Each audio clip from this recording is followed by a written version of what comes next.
अस्सलाम वालेकुम, welcome to best TV और मैं हूं शेख अनायत। तो आज फिर आपके साथ अरबी के मतलब कुछ वीडियो कुछ अल्फाज लेकर हाजिर हुए हैं।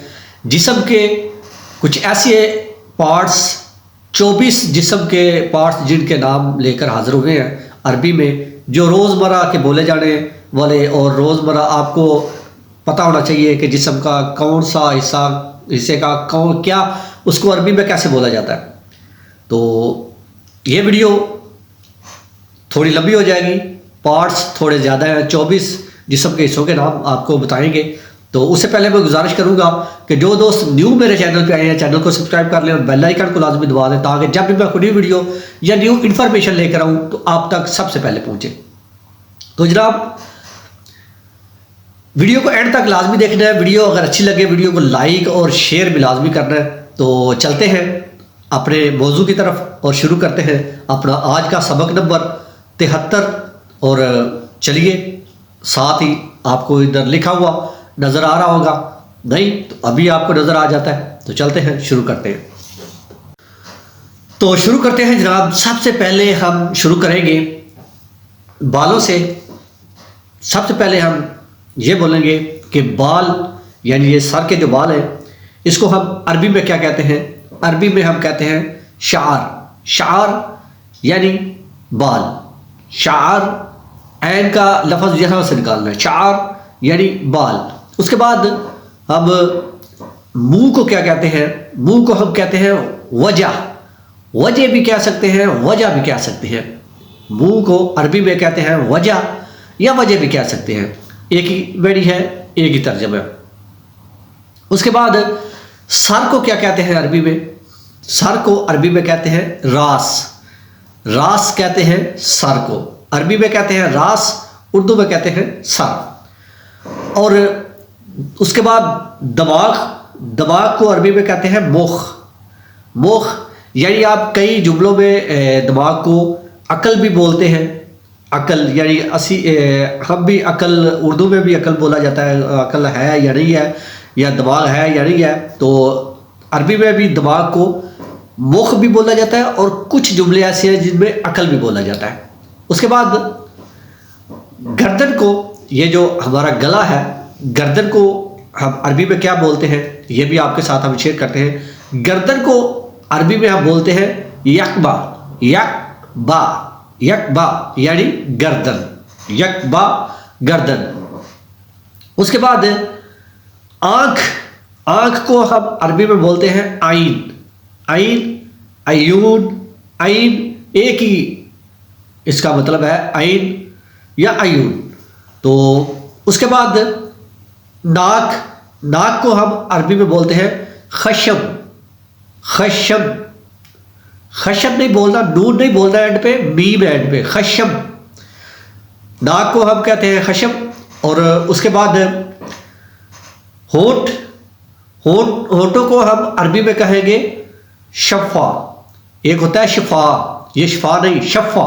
शफ़ा कहते हैं, होठों को कहते हैं शफ़ा। इसके बाद अब जो हमारे ये गाल हैं, गालों को हम बोलते हैं अरबी में ख़त। अरबी में हम बोलते हैं ख़त। एक होता है ख़ियात। ख़ियात यानी धागे को कहते हैं ख़ियात। और ये है ख़त। ख़त यानी गाल। ये जो हमारे मुंह पे गाल है इनको हम ख़त बोलेंगे। उसके बाद कान को अरबी में बोलते हैं इज़्ज़न। इज़्ज़न भी बोलते हैं समू। समू भी बोलते हैं, इज़्ज़न भी बोलते हैं। समू इसलिए बोलते हैं जो हमारे पास स्पीकर होता है, स्पीकर या हेड फ्री को हम बोलते हैं समा के सुनने वाली चीज़। तो समू भी बोल सकते हैं और इज़्ज़न भी बोल सकते हैं अरबी में। उसके बाद कंधे जो है, कंधों को हम अरबी में बोलते हैं कतफ। कतफ, इन कंधों को हम अरबी में बोलते हैं कतफ। उसके बाद आ जाता है सीना।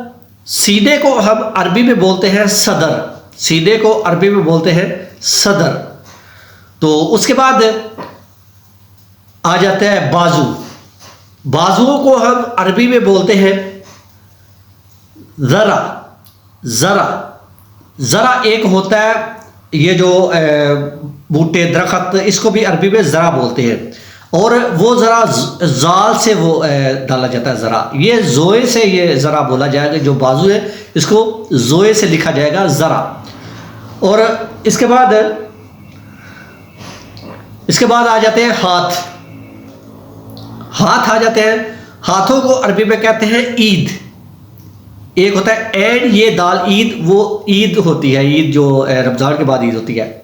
ये अलिफ ये दाल है ईद, इसको बोलते हैं हाथ, ईद। उसके बाद उंगली, उंगली को हम बोलते हैं असदाह, असदाह यानी उंगली, असदाह। और हथेली, हथेली जो ये अंदर तली है इसको हथेली बोलते हैं उर्दू में, और अरबी में इसको बोलते हैं कफ, कफ इसको बोलते हैं अरबी में, और उर्दू में बोलते हैं हथेली, हथेली तो अरबी में बोलते हैं कफ। और इसके बाद आ जाता है अंगूठा। अंगूठे को अरबी में हम बोलते हैं अबहाब, अबहाब यानी अंगूठा। इसके बाद नीचे आ जाए थोड़ा तो पेट आ जाता है। पेट को हम अरबी में बोलते हैं बतन, पेट को अरबी में बोलते हैं बतन। इसके बाद आ जाती है पुश्त, यानी ये जो हमारी बैक साइड है पुश्त, इसको हम पंजाबी में लक भी कहते हैं, पुश्त भी, कंड भी कह लेते हैं, लेकिन अरबी में इसको कहते हैं जहर, जहर, पुश्त जहर। तो उसके बाद आ जाता है रान, थोड़ा नीचे है तो आ जाता है रान, यानी कि हम पंजाबी में इसको पट बोलते हैं, जो पट, इसको उर्दू में बोलते हैं रान, और अरबी में बोलते हैं फ़खद, फ़खद, फ़खद अरबी में बोलते हैं, पंजाबी में बोलते हैं पट, और उर्दू में बोलते हैं रान। उसके बाद आ जाता है टांग, यानी रिजल, मुकम्मल टांग को रिजल कहते हैं। और ये जो हम इसको पंजाबी में पिंडी बोलते हैं, और उर्दू में इसको बोलते हैं हम, मैंने ये लिखा हुआ है साथ, लेकिन मेरे ज़हन में नहीं आ रहा। उर्दू में, ये पंजाबी में इसको पिंडी बोलते हैं, ये जो गोडे से और पैर से ऊपर ये दरमियान वाला हिस्सा है, इसको मसल, मसल बोलते हैं, मसल बोलते हैं, और पंजाबी में पिंडी बोलते हैं। और इसको अरबी में बोलते हैं साख, अरबी में बोलते हैं साख। और इसके बाद ये जो टांग है मुकम्मल, इसको बोलते हैं रिजल। और इसके बाद नीचे आ जाता है पाँव, तो पाँव को हम बोलते हैं कदम, पाँव को हम बोलते हैं कदम। और तमाम जो जिस्म के हिस्से हैं इनके नाम मुकम्मल मेरे ख्याल से तो मैंने आपको बता दिए। अगर कोई नाम रह गया, अगर किसी पार्ट्स का नाम रह गया तो आप कमेंट में लाजमी बताइएगा कि कौन से पार्ट्स का नाम रह गया, वो इंशाल्लाह फिर किसी वीडियो में आप तक पहुंचा दिया जाएगा। तो अगर आपको वीडियो अच्छी लगी तो वीडियो को लाइक भी कर दिया करें और शेयर भी कर दिया करें। लाइक और शेयर लाजमी किया करें, क्योंकि इसकी वजह से मेरी हौसला अफजाई होती है, और जब मेरी वीडियो ज़्यादा लोग देखते हैं, ज़्यादा लाइक करते हैं, तो मुझे भी हौसला मिलता है कि और वीडियो बनाएं। जब कोई वीडियो का लेवल जब नीचे जाता है तो फिर दिल नहीं करता वीडियो बनाने को, इसलिए वीडियो को लाइक और शेयर लाजमी कर दिया करें। आपका ज़्यादा कुछ नहीं है तो मेरा हौसला अफजाई हो जाती है। तो अपना बहुत सारा ख्याल रखिएगा, अपनी दुआओं में मुझे भी याद रखिएगा। फिर मिलेंगे किसी अच्छी सी वीडियो के साथ, अच्छी इन्फॉर्मेशन के साथ। तब तक के लिए अल्लाह हाफिज़, अल्लाह निगहबान, खुदा हाफिज़।